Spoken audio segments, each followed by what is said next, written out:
Bienvenue dans ce moment de partage et d'édification. La parole de Dieu est vivante et efficace. Elle éclaire nos pas et fortifie notre foi. Ouvrons nos cœurs donc, car aujourd'hui, le Seigneur nous parle.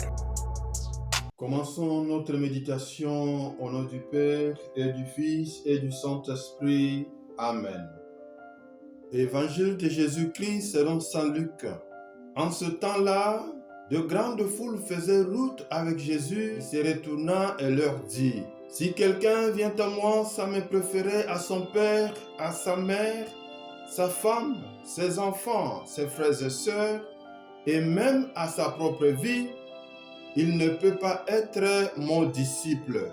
Celui qui ne porte pas sa croix pour marcher à ma suite ne peut pas être mon disciple. Quel est celui d'entre vous qui, voulant bâtir une tour, ne commence pas par s'asseoir pour calculer la dépense et voir s'il a de quoi aller jusqu'au bout? Car si jamais il pose les fondations et n'est pas capable d'achever, tous ceux qui le verront vont se moquer de lui. Voilà un homme qui a commencé à bâtir et n'a pas été capable d'achever. Et quel est le roi qui, partant en guerre contre un autre roi, ne commence pas par s'asseoir pour voir s'il peut, avec 10 000 hommes, affronter l'autre qui marche contre lui avec 20 000? S'il ne le peut pas, il envoie pendant que l'autre est encore loin une délégation pour demander les conditions de paix.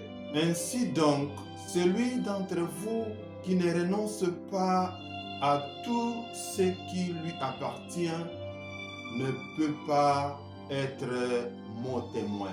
Acclamons la parole de Dieu. Louange à toi, Seigneur Jésus.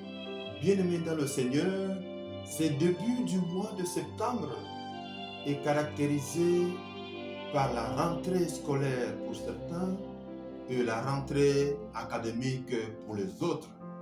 Ainsi, pour tout étudiant, pour tout élève qui veut réussir ses études, il ou elle doit se donner à fond par des sacrifices, par des recherches et une écoute minutieuse de ses enseignants. Il en est de même pour tout celui ou toute celle qui veut suivre le Christ. Cela implique de renoncer à tout, même ses attaches les plus proches. Ainsi, nous serons capables de mesurer notre engagement avant de commencer ce chemin. Puisque marcher à la suite du Christ est une école très exigeante qui demande beaucoup d'efforts, de sacrifices et même le reniement de soi. L'évangile de ce 23e dimanche du temps ordinaire nous en parle en ces mots. Si quelqu'un vient à moi sans me préférer à son père, à sa mère, à sa femme, à ses enfants, à ses frères et sœurs et même à sa propre vie, il ne peut être mon disciple. Ces paroles semblent nous déranger et paraissent très dures. Pourtant, elles révèlent une réalité essentielle. Dans nos choix quotidiens, nous mettons souvent autre chose que le Christ au centre. Et en disant cela, Jésus n'a aucune intention de nous mettre en conflit avec nos proches. Il n'a non plus l'idée de nous séparer de nos membres de famille, mais plutôt, il nous appelle à discerner, à peser nos choix et avancer avec sagesse. Jésus nous montre le chemin chrétien qui nous mène au salut. Il devient notre boussole ou notre GPS qui nous conduit vers une joie sans fin. Frères et sœurs, être disciple de Jésus n'est pas suivre du bout des lèvres. Il faut le préférer à tout, même à ses liens les plus chers. Cela nous déstabilise, mais c'est une invitation radicale à faire du Christ qui est le code de la route de nos vies, sans lequel nous nous retrouverons hors de la loi, hors des exigences et hors du salut. Combien de fois n'avons-nous pas laissé parfois notre foi passer en second plan? Combien de fois n'avons-nous pas dit « Je n'ai pas le temps de prier », mais passons des heures à faire autre chose sans nous en rendre compte, raison pour laquelle Jésus nous avertit qu'être disciple n'est pas une option légère, c'est un choix radical. Comme on ne commence pas une construction sans vérifier si l'on peut aller au bout, on ne peut pas non plus se dire chrétien à moitié.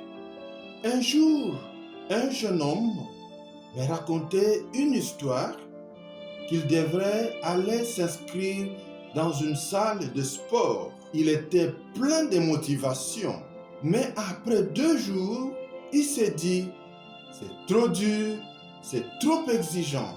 Quelques mois plus tard, il a eu un problème de santé et son médecin lui répétait « si vous aviez persévéré, votre corps serait plus fort aujourd'hui ».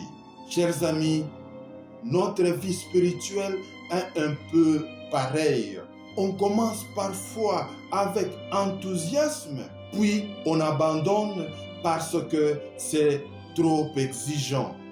Mais Jésus nous dit aujourd'hui, si tu veux me suivre, prends ta croix, continue, persévère.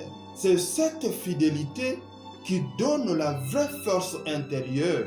Être disciple n'est pas facile, mais c'est le seul choix qui conduit à la vraie joie. Bien-aimés dans le Seigneur, la question est donc simple. Qui ou quoi est le centre de ma vie? Si c'est l'argent, alors je vivrai toujours dans la peur de manquer. Si c'est la réussite, alors je serai toujours inquiet de l'échec. Si c'est le plaisir, alors je serai toujours insatisfait. Mais si c'est le Christ, alors tout le reste trouve sa juste place.